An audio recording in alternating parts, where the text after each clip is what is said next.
negosyo, kailangan hands-on.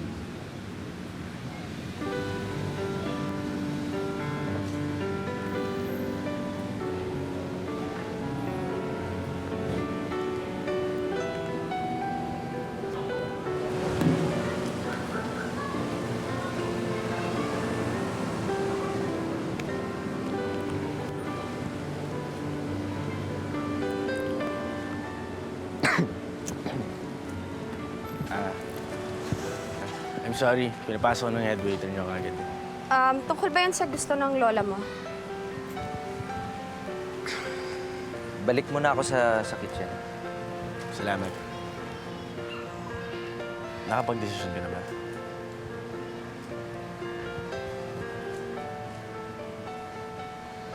Alam ko naman na mahal ng lola niya si Charlie. Ni Tita Guada niya, ng Tita Doris.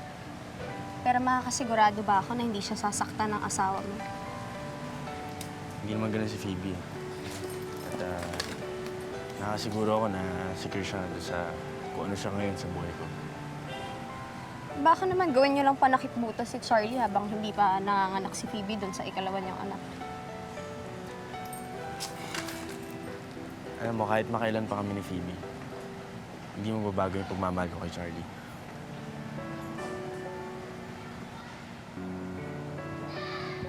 Ano, susunduin niyo ba yung bata o si Mommy na lang ang magdadala?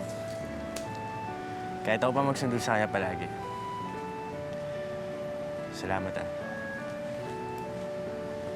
Pero meron pa sana akong hilingin sa'yo. Total, may sariling buhay na ako. Ganun din ikaw. Baka naman pwedeng kalimutan natin yung pag-away natin sa anak natin. Baka pwedeng maging magkaibigan tayo ulit, tulad ng dati. Huwag kang umasa na babalik yung dati. Huwag kang umasa lang sobra.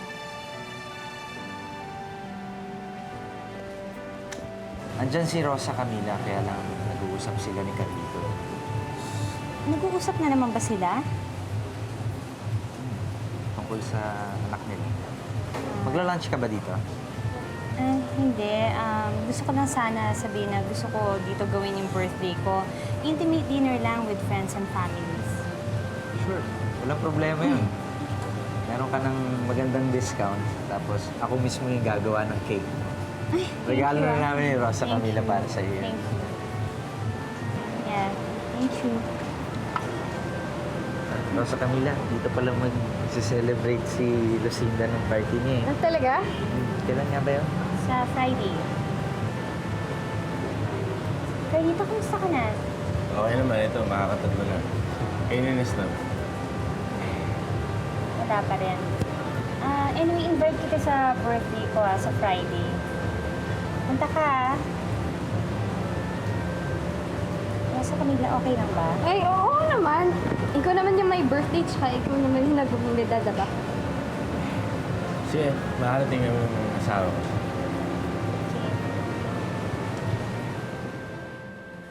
Tayong magkasamang darating dyan, ha? Kasama si Ernestina, of course. Of course. Maraming press doon dahil check na darating ang kanyang ina kasama si Luxine. Baka naman ikaw lumipat kay Alicia, ha? May mukha pa ba namang ihaharap si Tita Alicia? Ernestina, imbitado siya. Ay, kung ako si Alicia, dapat magbawas-bawas na siya ng pagtanggap ng public invitation. Ginagawa niya yon. Pero hindi public function ito. Family.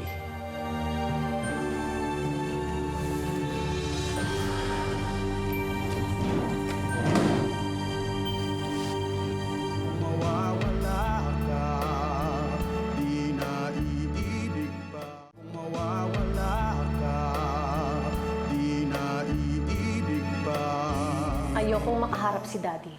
Huwag mong gawing political convention ang party ko, Amanda. Kung ayaw mo talagang pumunta, hindi na lang kita pipilitin.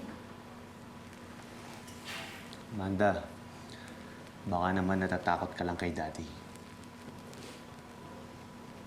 Hindi ko pa nakakalaban ng harapan si Daddy. Hindi ko pa alam kung paano. Pero hindi ibig sabihin nun na natatakot ako sa kanya.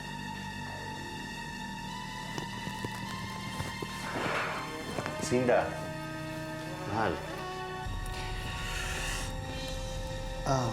Hindi mo ba imbitahin si Mami? Siyempre, kahit isama pa niya si Tomas Locsin. Baka naman magkagulo doon. Ano ba yun? Alam niyo, kung sino gumawa ng gulo sa party ko, ako ang makakalaban. Pakisabi yan kay Mami. At papasabi ko rin yan kay Rosa Camila. Pwede ba kahit isang araw bigyan niyo ako ng kasiyahan?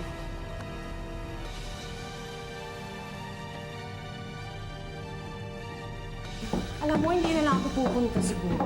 Naman! Ay, personal kang inimbita ni Ate Lucinda. Tsaka isa pa, diba, ninang kanya sa kasal. Tawagan ko na lang ipadala kong regalo ko. Ito talaga, Alicia. Alam ko ayaw mo makita si Iluminada, pero handaan ito ng pamilya. Sige, sagot kita pagka nagkagulo. Sos? Diyan ka mahusay. Bakit? Sino ka ba? Talaga? Akala mo ba hindi kayo patatanggal ni Iluminada pagka nagkagulo? At akala mo ba pipigilin niyo ni Senador? Ito naman, ako naman, wala namang mangyayaring gulo eh. Mama, sisiguraduhin ko yung schedule na hindi kayo mapampang-apot. Kurado ka. Kailan ba yan? Sa biyernes. Sige na, pumunta ka na. Sigurado ba kayong dito? Oo, dito yung kausap natin. Darating na yan, tignan mo. Ayun na. Sige na. Sige na!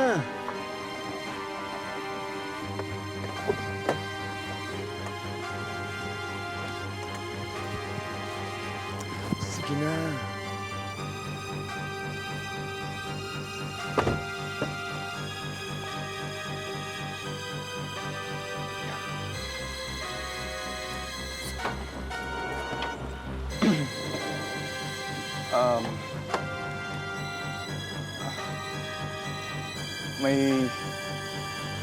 May posporo ba kayo? Ang posporo ba sa nabi? Hoy! Mama! Hoy! Hoy!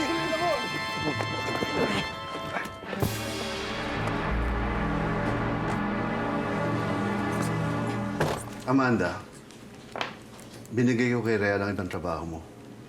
Masyado kang pressured. What? What do you mean pressured? What are you trying to tell me? Well, after that problem with San Dionisio Waterworks, I say you're too pressured. Kaya maghati kayo sa pagiging campaign manager ko. Ito, Alberto. Mga tauhan mo pala to. Kala mo mga pulis, ano? Takot ka ba? Wala akong alam sa sinasabi mo. Hindi mo rin naman alam kung ano yung trabahong pinasok mo eh. Magtatrabaho ka rin lang sa driver pa ng daddy ko. Andito naman ako. Tsuhin mo mismo.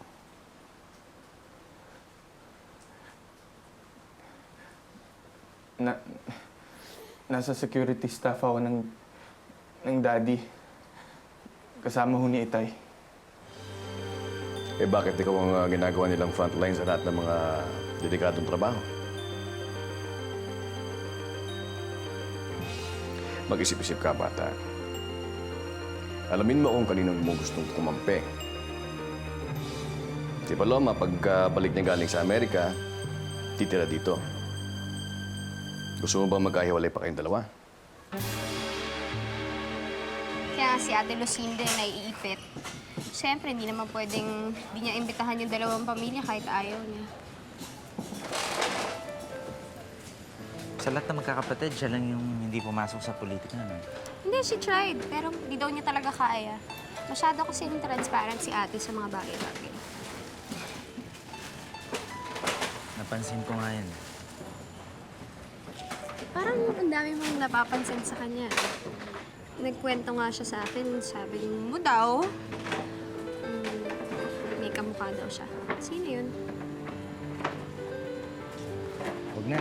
Eh, yung sa kanya nga, eh, hindi ko na sinabi. Huwag na lang.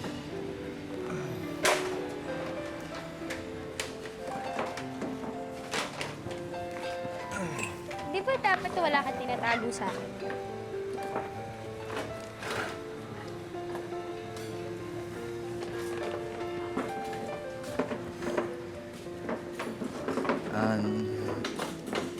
Naalala mo ba si Trina? Yung ex-girlfriend mo na iniwan ka sa sinumahan? Kamukha sila eh. Mawawala ka, di na iibig. Mawawala ka, di na iibig ba? Akala ko ba? Mapasensya ka na, hindi ko naman alam na ganito eh.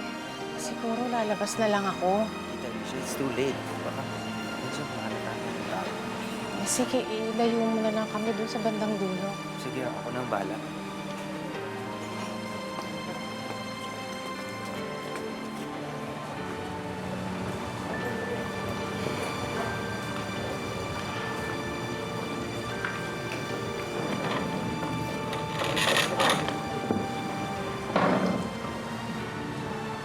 Daddy, may mga photographers. Kortesiya lang. Gawin mo sa walang tao yung kortesiya mo. Huwag sa harap ng camera. Okay, okay.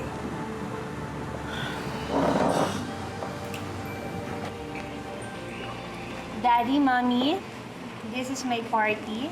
So, my rule stays. No politics tonight, okay? Okay, no politics. Excuse me. Okay.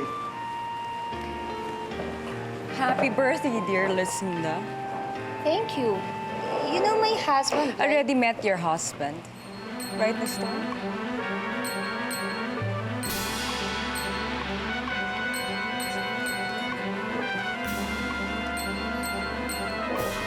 Excuse me. Hello? Huwag mo kausap ng asawa ko, ha? Naintindihan mo ba? Hindi na kailangan. Hindi naman niya party ito eh.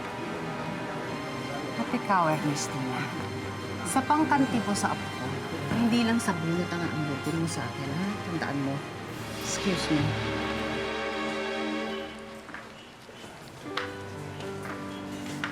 Hello, Rosa Camila. How are you? May itatanong sana ako sa'yo. Pwede ka bang maging ninang ng ikalawang anak namin ni Carlito? Oo naman. Bakit naman hindi? Basta pasabihan niyo na lang ako. Okay. Thank you. Excuse me.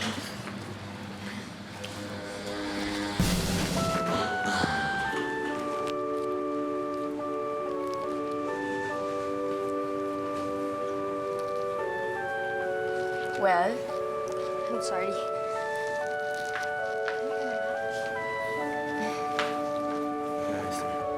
Ma, ba't kayo nagpunta dito?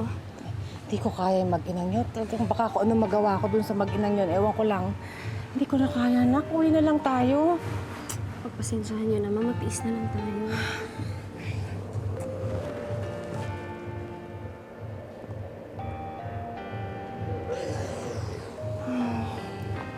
Sakit ang Oh, ulo ayun ko. pala sila eh. Si Daddy Lanzon. Alicia, Leandro. kanina pa kita hinahanap pa. Hindi ko na yata kaya. Oh, pagpasensyahan mo na yan si Iluminada. Lumalabas talagang ugaling putik ng elepanteng yan eh. Kala ka, puro kabiro. Ano, balik na tayo? Ayoko, papasok na naman ako doon. Alam mo, pag umalis ka, talo ka. Harapin mo. Ayun ako. I'm right behind you.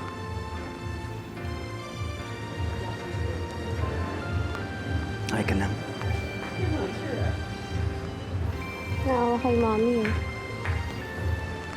Nakakatans parang ang gulo ko na. Wala naman tayong magagawa eh.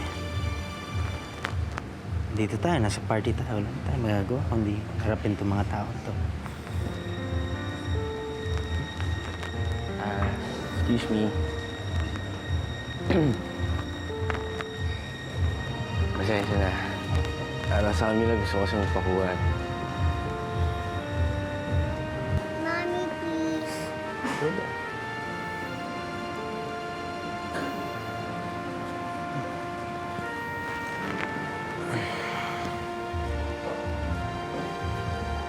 Okay. 1, 2, 3, 4. Sa pa, ha? Ladies and gentlemen, your attention please. May I propose a toast?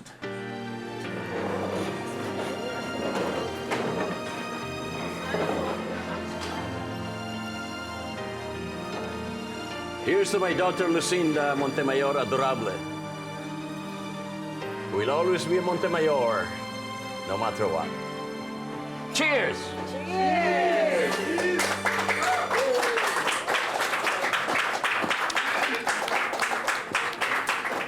And to my daughter, Lucinda, who loves me so much and whose heart is in the right place. Cheers! I'll drink that. Sa kapatid kong si Lucinda, magkapatid hanggang sa wakas, magkasama hanggang sa wakas. Cheers!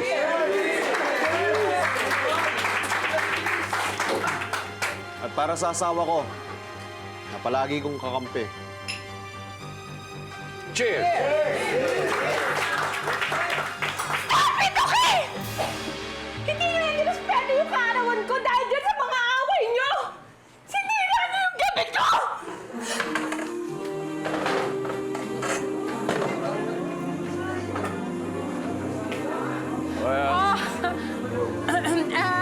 Let's have some music! Let's have some music! Too late, Sharina. Too late! Sinira mo ng kaarawan ni Lucinda. Bakit? All your fault.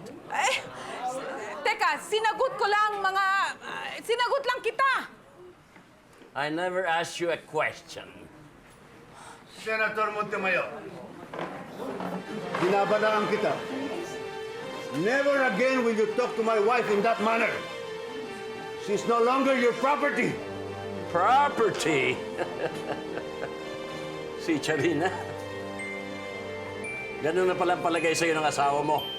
Property. Tito Tomas! Tito Tomas! The press! Please! The press! Why, Amanda? Are you already handling his campaign? Yes, Daddy, I am. I feel sorry for you. You better work double time. He needs it. Let's go. Lolo? Lolo? Lolo? Hoy, saan ka pupunta? Sa lolo. Anong pupunta kay Lolo? Hindi. Baba! Baba!